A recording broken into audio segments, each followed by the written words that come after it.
Magic, but we share a single deck. We both draw from it, and we share a graveyard. What could go wrong? Okay, so here's the deal. After we released the video on the Magic scrapbooking format, I was showing it to a friend at work, and they said, "Oh, this is kind of like Dandan." And I said, what's a Dandan? I had never heard of it, so he sent me an article explaining the format, and I instantly became obsessed with the idea.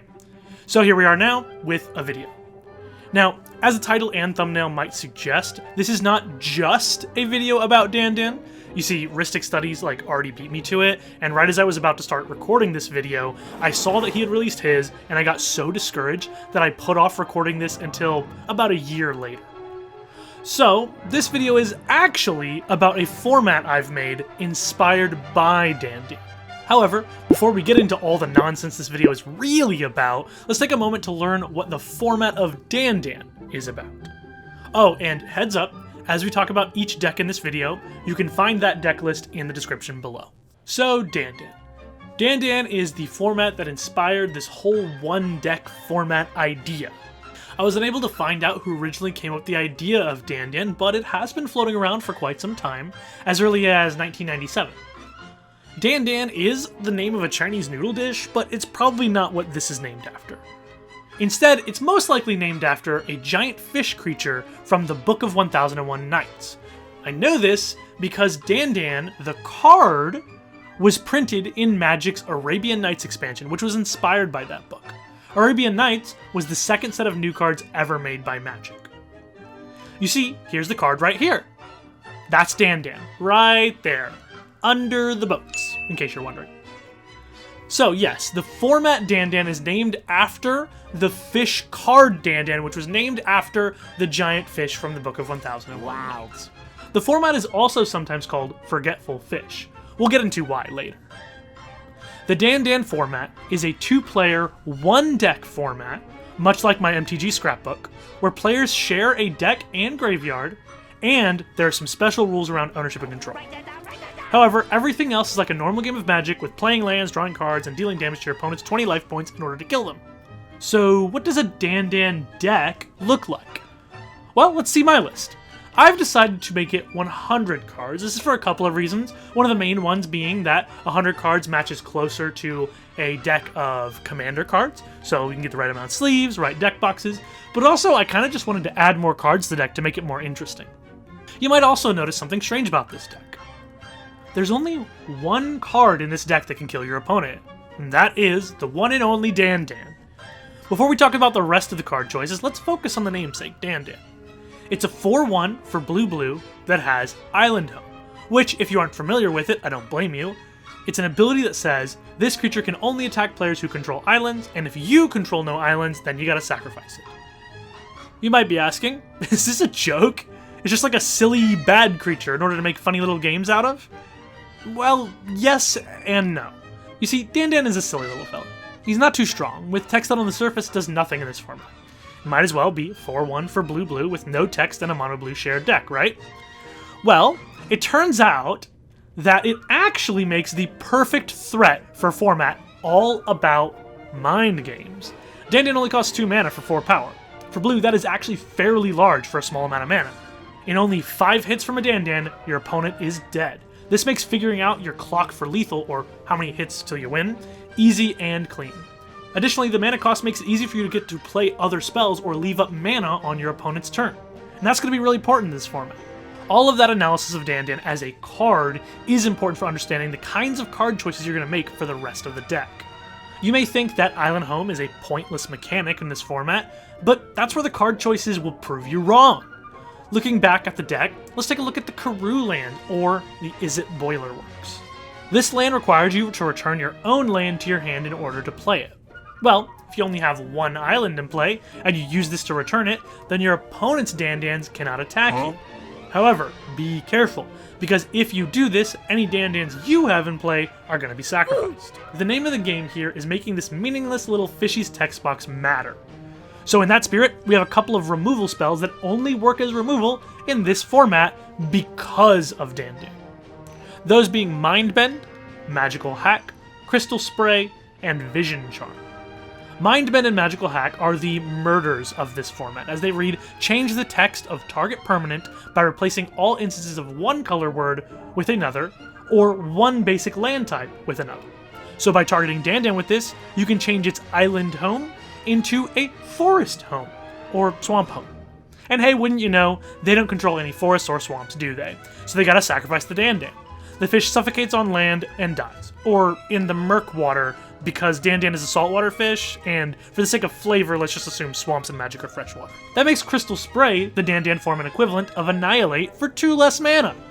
As for Vision Charm, well, it does in fact have a lot of text, because it is a charm, and charms allow you to choose from a set of options. However, the only option we really care about is the last one. All lands of one type are basic lands of your choice until end of turn. So if we turn all islands into mountains, what happens to the Dandans? That's right, they perish. 1 mana Wrath of God at instant speed? How is this legal? Now remember, this also kills your Dandans, so it's much better to wait to use it. It isn't all that good if you and your opponent have a similar amount of Dandans in play, which makes Vision Charm the ultimate catch-up card when you're behind. Additionally, the effect lasts the whole turn, which is another reason not to play this on your own turn, as any Dandans you play after casting it are also gonna die. So why might it still be right to cast this on your own turn? Well, because of the cards we're about to talk about next.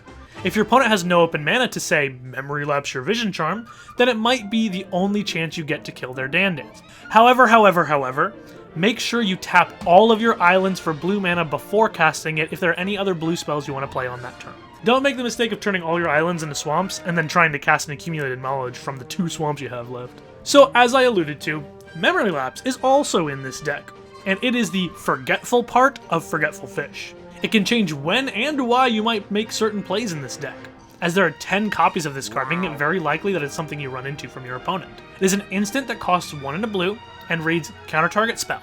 If that spell is countered this way, put it on the top of its owner's library instead of their graveyard.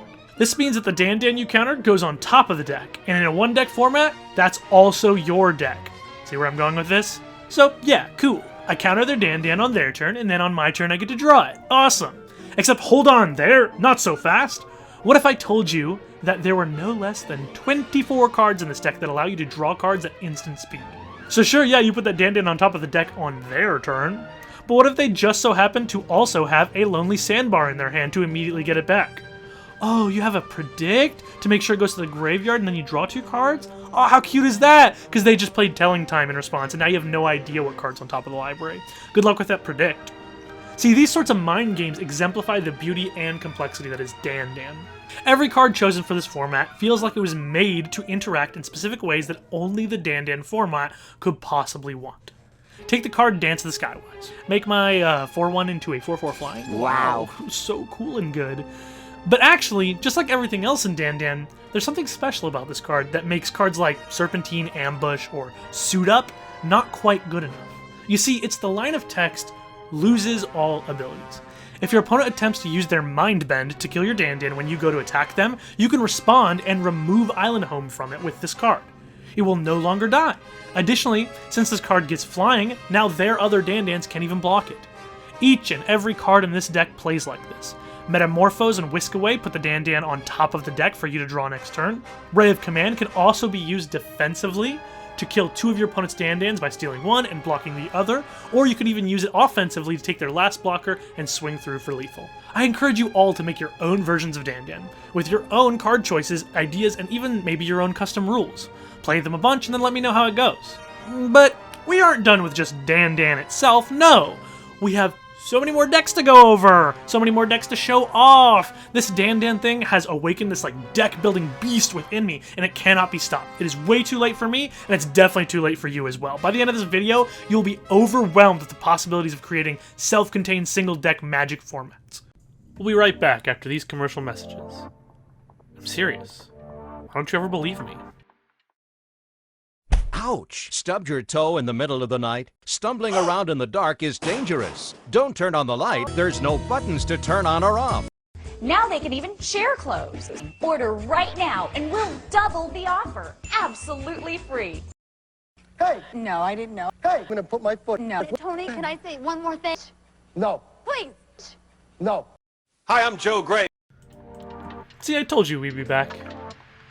I told you.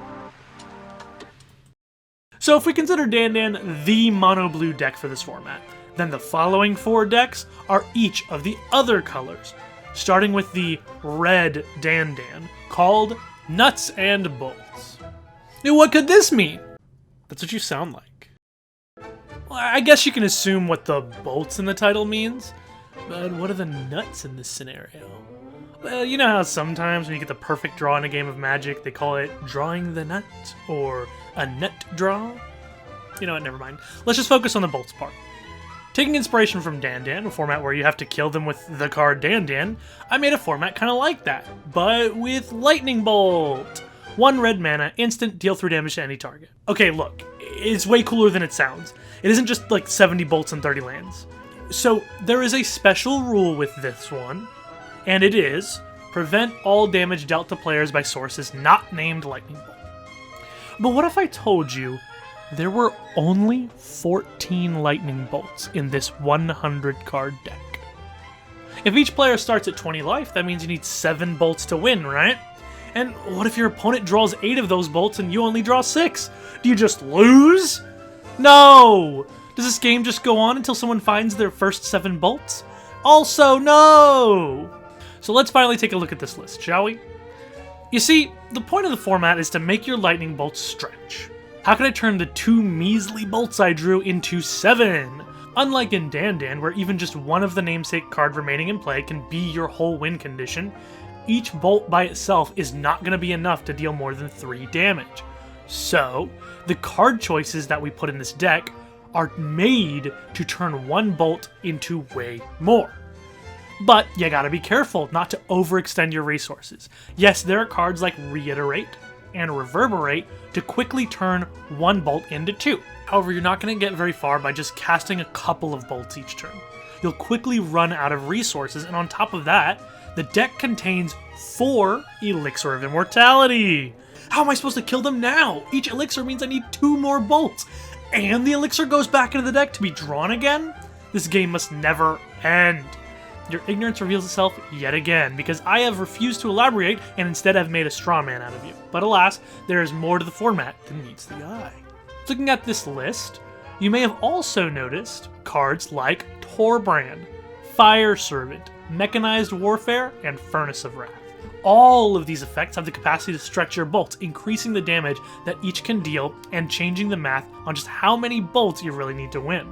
With Furnace of Wrath in play, your bolt plus Reverberate went from 6 damage to 12. Now we're cooking our opponents. But watch out, Furnace of Wrath is 2-sided, meaning both players' bolts get doubled, so play it safe with this one. Make sure you aren't just going to die when you cast it. Next, we have the cards that double all the time, like Double Vision, Primal Amulet, and Pyromancer's Goggles.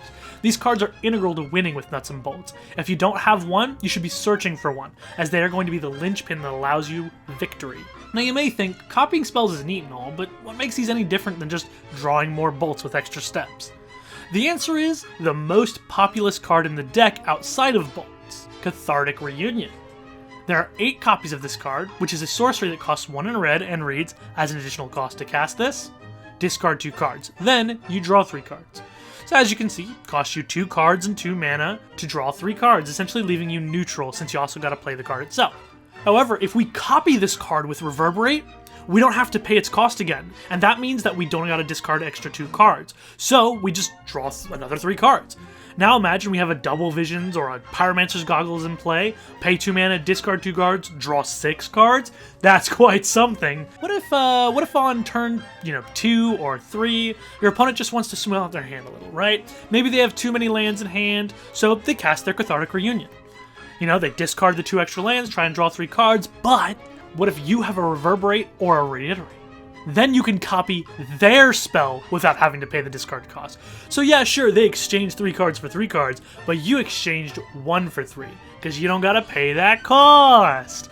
This format is all about constructing the perfect set of cards to blast your opponent from 20 to 0 with bolts. But the pressure's on, because your combo can only survive so many elixirs before it isn't enough damage anymore. And if your opponent plays a Spellskite, well, you gotta use up 2 bolts on that thing. Otherwise, each of your bolts is only gonna be worth 2 damage when they pay life to redirect it to it. Unless, of course, you draw one of the 2 Vandal Blasts. But do you really want to spend it on the Spellskite right now? Or do you want to wait until they draw Pyromancer's Goggles or Primal Amulet so you can overload it, kill all of it? Oh, but if you keep waiting, they might gain enough life from their elixirs to be out of range. Or worse, they might just kill you in that time. You're going to spend so much of this game mode building up the resources to cobble together the right combination of cards that hopefully represents lethal. You may have a double vision in play, 2 bolts in hand, and a repeated reverberations in hand that's still only 18 damage over the course of 2 turns. Can you find the last points of damage before they disrupt your plans? What if they have a shunt? Nuts and bolts may not be as mentally taxing as Dandan can be, but it isn't simple by any means. The first time you draw a Furnace of Wrath or bonus round, you'll find yourself not only doing the math for your own hand, but also the possible outcomes from your opponent's side. So I hope this deck can exemplify what you're able to do with a one-deck format. But we have plenty more of this nonsense where this came from. On to the black deck! If you check below your seats, you'll find that each of you have a Rat King waiting to be untangled. Ah yes, Rat King. Do we all here know what a Rat King is? No, not like a rodent monarch. It's this! Supposedly, this is a phenomenon where rats, when all huddled together for the winter, get kind of tangled together by the tail from all the hair, dirt, and other things that accumulate in their little rat burrows over that time. There have been some documented cases, but attempts to replicate the phenomenon have yielded very few results. The concept, it's been around for a long time, and the earliest references to this as a, natural event come from, what I can tell, the 1500s, though the etymology of the term is much older.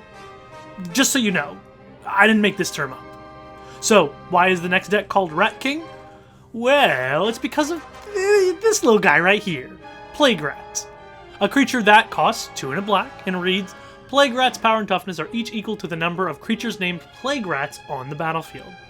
First thought you might have? Okay, a deck with a bunch of these? What else? What makes this special? Just black Dandan without all the cool top deck memory lapse shenanigans? Well, first off, let's reread the card.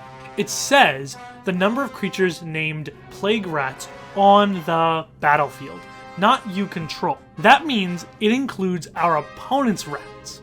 In this mode, if you want to know how big they are, you have to count the total number in play. Which, easy, right? Keep that thought in mind though, because it's going to be important later. So, how are we using this little guy? Well, briefly glancing at the list, and please don't look at the rest of the cards yet, let's just focus here. There are 10 of this little guy. Similar to Dandan, okay, so what's the catch? Well, let's start off with the special rule of this deck. All 10 cards named Plague Rats begin the game in the graveyard before shuffling and drawing your opening hand. This is the eponymous Rat King. All 10 of your precious rats are all tied up in the graveyard. And, of course, this is the only creature in the whole deck.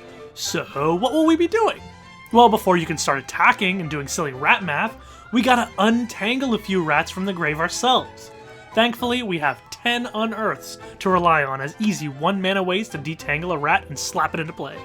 And since Rat King is technically a 90-card deck, since, 10 of its cards start in the grave, we are more likely to see those unearths. How neat! So let's both summon a couple of rats and start bashing them into each other.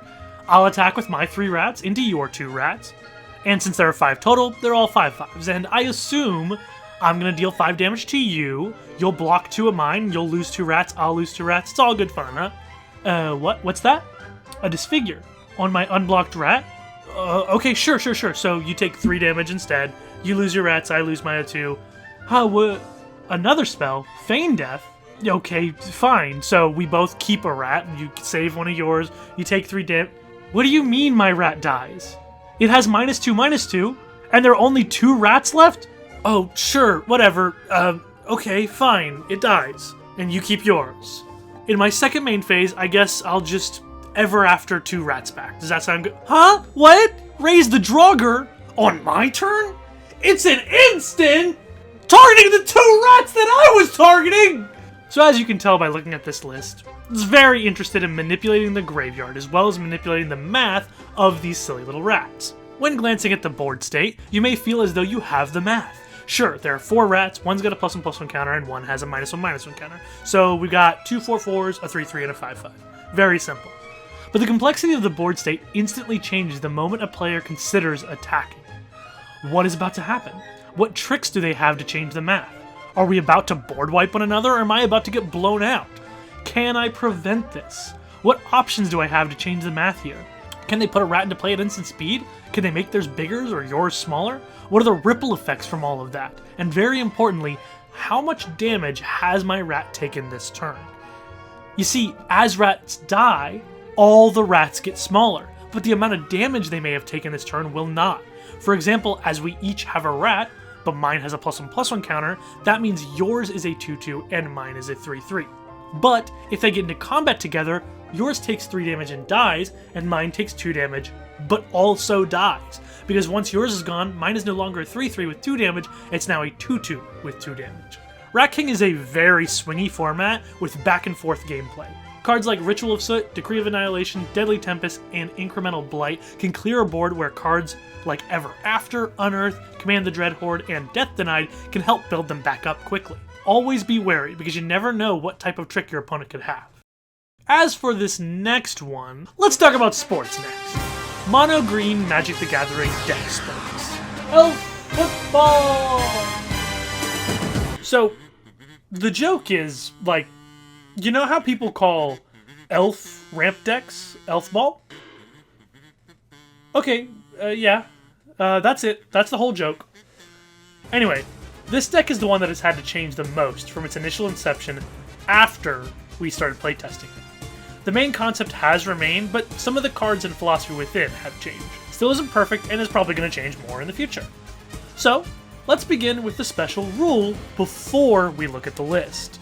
Each player begins the game with a forest in play. Okay, sure, so we start off a little ahead with our first land already in play. Okay, now let's take a look at the list. Okay, yes. Classic Elves deck, very nice. Sure is a lot of one-drop mana dorks. Do we really need this many? Honestly, this just looks like a weird mono-green Elves deck from... Hey! Where are the lands? I think you forgot to put lands in this deck, Johnny. Hey, dummy, look, right there. Those are our lands. They make mana. They're good enough. So that's where we start when talking about this deck. No other lands besides your starting forest. All the rest of the mana you're going to make come from your elves that you're going to have to cast. This is the most unique aspect of the deck, but it also is what causes the most issues with balance. We'll talk about that later though. For now, let's talk about the goals. Things are much less wacky here than in the last couple of decks. They're pretty straightforward. Make mana, play elf lords that pump our whole squad, and try to attack through our opponent's elves. We have a lot of classic elf deck cards here at our disposal. Cards like Priest of Titania, Circle of Dreams Druid, and Elvish Archdruid multiply our mana based on our elves. Cards like Elvish Warmaster, Thorn Lieutenant, and Ulvenwald Oddity give us a place to put all our mana once we are ready to attack our opponent. Then, cards like Beast Whisper, Primordial Sage, Lifecrafter's Bestiary, and Glimpse of Nature allow us to draw more cards and expand our board to the big turn. Good old elf ball soup, just like Mom used to make. But now I ask you, what are you going to do to stop your opponent's ball from getting bigger than yours? Well, what do you normally do when someone gets in your way? Yes, correct, you fight them. We here at It's Not Good Incorporated fully endorse fighting your opponents to get what you want. We provide a wide array of wonderful cards, allowing you to do just that. Want to get paid for fighting? Try Prize Fight to get that extra kickback afterward. Want to get big and swole while fighting? Try Primal Might. Maybe you and all your buddies want to get into a fight together. Setessan Tactics is the card for you for that wonderful bonding experience. And for everyone out there who just wants some efficiency, we packed 6 whole copies of Hunt the Hunter, allowing you to exploit the fact that every creature in this deck is green. You're welcome. What you're going to want to do is carefully build up your board with elves and elf lords, killing only specific threats, saving your fight spells for the perfect target while attempting not to expose your best elf until the right time. Nowhere near as heady and complicated as the other decks we've talked about, but certainly it's still a really good time. Ratchet Bomb can allow you to catch back up when your opponent draws a hand that floods faster than you can, and Blessed Respite can really blow out an opponent's attack when they overextend, allowing you to follow up the next turn with a lethal attack of your own. While this deck is simpler than the last few, I think it's good to have a couple of decks like this, ones that don't require you to destroy your brain to understand what play you should make. It used to be kind of a nightmare to play though, let me tell you. This list right here is the first version we played with. You may notice some key differences here. 6 Overlord. 6 Blessed Respite, Vitalize, Genesis Wave. You'll also notice Ineffable Blessing at 5 copies. The idea was that we would have one of each of the 5 different variants of that card, but it was way too efficient and drew way too many cards too fast. Games were ended most often by overrun, which is absolutely nuts for the player going first. The player on defense had to have Blessed Respite, otherwise they were almost guaranteed to die, which kind of made the format feel like a simple A and B interaction. Whoever had the first overrun with no Blessed Respite from their opponent would win, and the player who went first had an easier time playing cards to draw cards faster to gain a mana advantage that snowballed extremely quickly with cards like Vitalize and Genesis Wave. Additionally, the Arbor Elf synergy was much stronger, with 6 Wild Growth and Overgrowth. This mana ramp was something that couldn't be interacted with in an efficient way. That's why we switched to creatures that make big mana, because your opponents had the opportunity to kill it before you go exploding everywhere. If you think you'd like the earlier version better, I do recommend giving it a try because it's extremely busted and crazy. Like I said though, the main issue we found is that games end up very one-sided, mostly in favor of the player going first. Which really means that it's kind of crazy and broken and fun the first time you play it, but then it gets really stale and annoying super fast, which is definitely not what we want out of these decks. We want them to be replayable and interesting. If you have any suggestions on how to improve this deck, with like twisted and fun ways or any ideas to make it more balanced, please let us know. For now, let's move on to the last deck that I've actually built and played with my friends. The white one, Test of Patience. This deck has been played the least out of any of these starting 5. Much like the last 4, it is a monocolored deck, white in this case. Also, much like the other ones that were 100% my idea, the black one, the red one, and the green one, it has a special rule. Players start at 1 life and cannot have their life reduced below 1. So the question is, how can we win if our opponent cannot be reduced below 1 life? Well, let's take a peek at the list for a moment. The deck contains 4 copies of the cards Test of Endurance and 4 copies of the card Felidar Sovereign. One of them says that you win when you're at 50 life, the other says you win when you're at 40 life. Your goal is to find one of these cards, play it, and then gain enough life to win with it. So, what are we going to be using to gain this life? Well, we have the usual suspects like Soul Warden and Soul's Attendant, as well as their cousins Daxos, Distinguished Conjurer, Core Celebrant, and their older sibling, Healer of the Pride. All of these gain you life when creatures enter the battlefield. Okay, that's a good start, but looking at the list, there really isn't much in the way of token production to abuse this. How do we get to 40 or 50 from 1? What else do we have? Well, there are a couple of cards that can just gain life in like a medium-sized chunk, like Lone Missionary, Charming Prince, and Elixir of Immortality. Also, there is Cleric class to go very nicely with all of these, especially the Soul Warden clone. But how do we stop our opponent from winning first if they draw more of the good life gain cards than us? Well, hey, what are these Johnny's Pridemate lookalikes doing here? Celestial Unicorn and Voice of the Blessed? With all these Soul Warden lookalikes, these are probably going to be pretty big. And, wouldn't you know, we can still attack our opponent. Just because they can't go below 1 life to die doesn't mean we can't attack them to slow them down. They act as a sort of counterplay to your opponent's life gain. And not just that, but cards like Righteous Cause, Wingmate Rock, and Linden encourage you attacking to gain even more little bits of life. Even Ordeal of Heliod will pay you off with a whopping 10 life for attacking 3 times. If you want to gain even bigger chunks of life when you attack, you can also play Lantern Scout or Spirit Loop to give one of those Pridemate lookalikes lifelink and gain 15, maybe even 20 life all at once. And wouldn't you know it, Voice of the Blessed is a cleric. Why does that matter? Well, with Attended Healer, you can give it lifelink. So, as the game plays out, things swing back and forth, gaining and losing life from the attacks. So what do you do if you're on the receiving end of one of these monstrous Pridemate lookalikes? Well, the only removal spells in the deck are 10 copies of Oust and 2 copies of Luminate Primordial. Oust costs white for a sorcery that says, put target creature on top of its owner's library second from the top, they gain 3 life. And Luminate Primordial says, for each opponent, exile target creature they control, they gain life equal to its power. So both of these are ways to get rid of really big creatures, at the cost of allowing your opponent to gain some life. You might also be wondering, why are there 10 Ousts?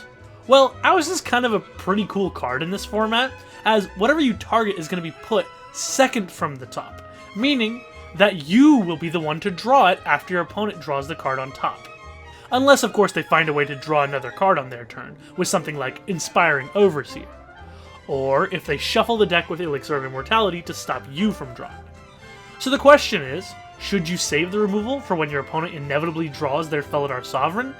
Or should you take out their big scary threat that is preventing your life from going up?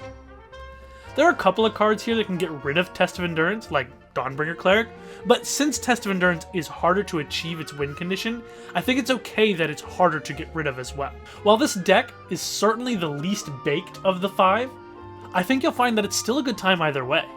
It is called Test of Patience for a reason though, as some games can go on for quite some time, much like Dandan.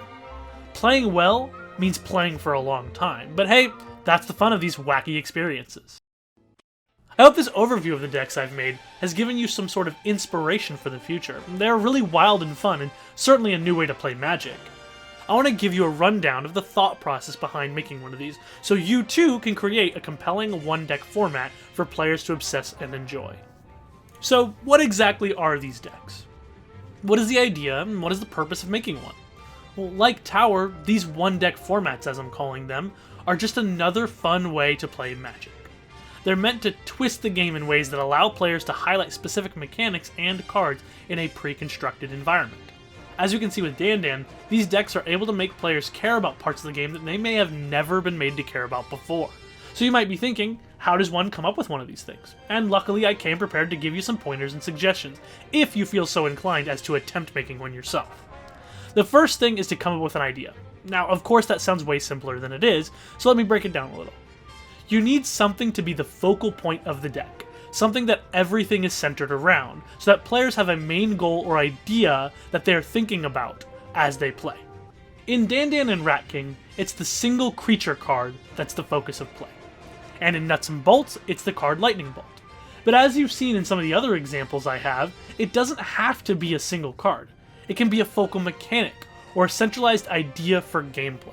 Maybe it's just a tribe that you want the whole deck to be made out of, like elves or goblins. Or maybe even a special rule that you want to build the deck around, such as mill wins only. The point is, you need something to build the experience around.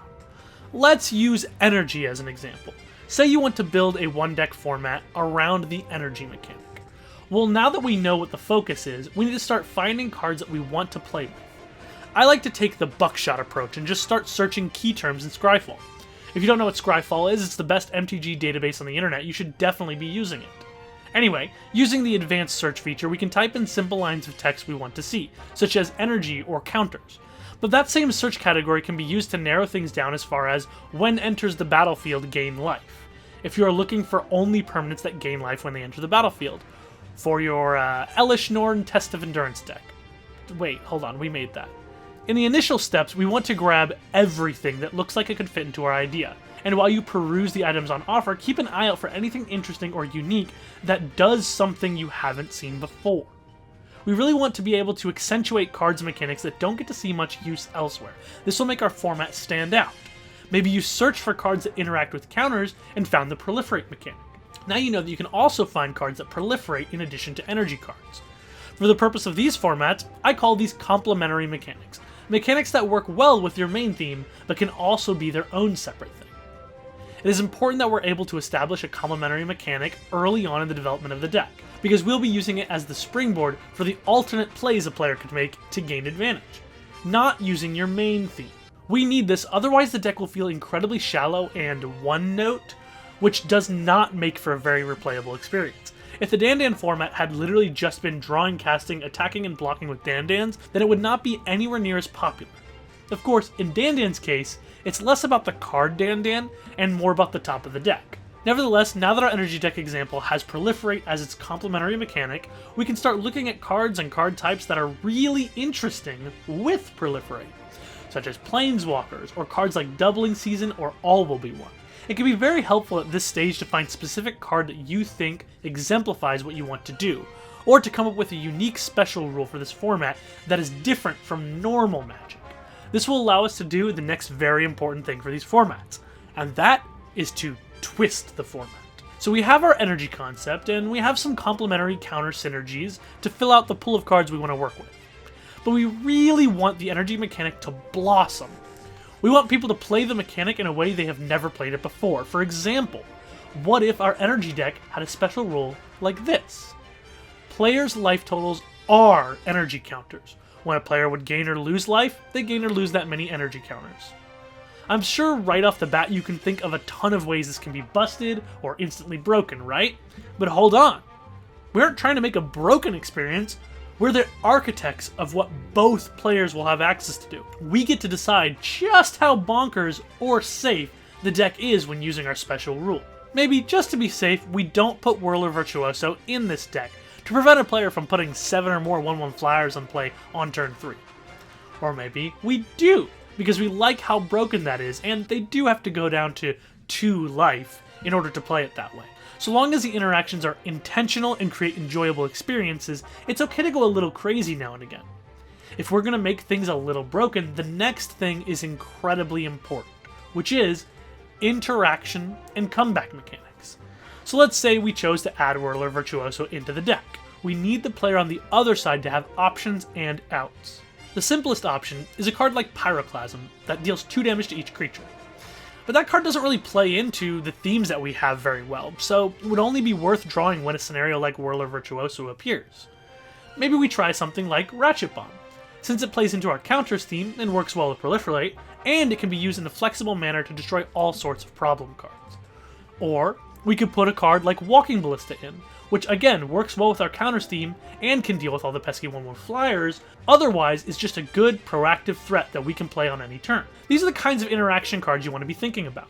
Cards that can answer the most precarious board states that your idea can create, as well as fit right into the rest of the themes without a hitch. However, we can't just have regular interaction. Sure, maybe you can answer a big threat or scary combo with cards in the deck, but can a player who has fallen way behind still climb their way back? Comeback cards are a specific type of interaction that is incredibly necessary for these formats to feel fun and fair. In this situation, a comeback card is one that is only good when you are behind.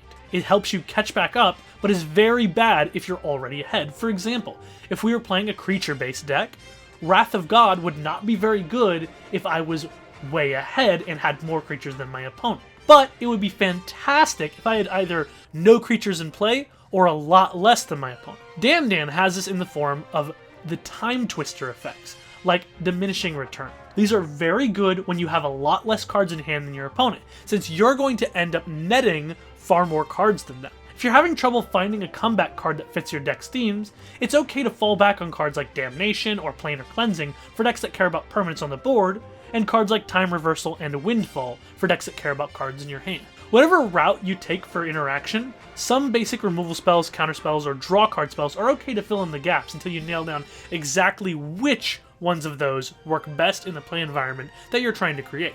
Remember, it's not about which cards are the most powerful in the context, it's about the ones that create the most interesting and fun play patterns.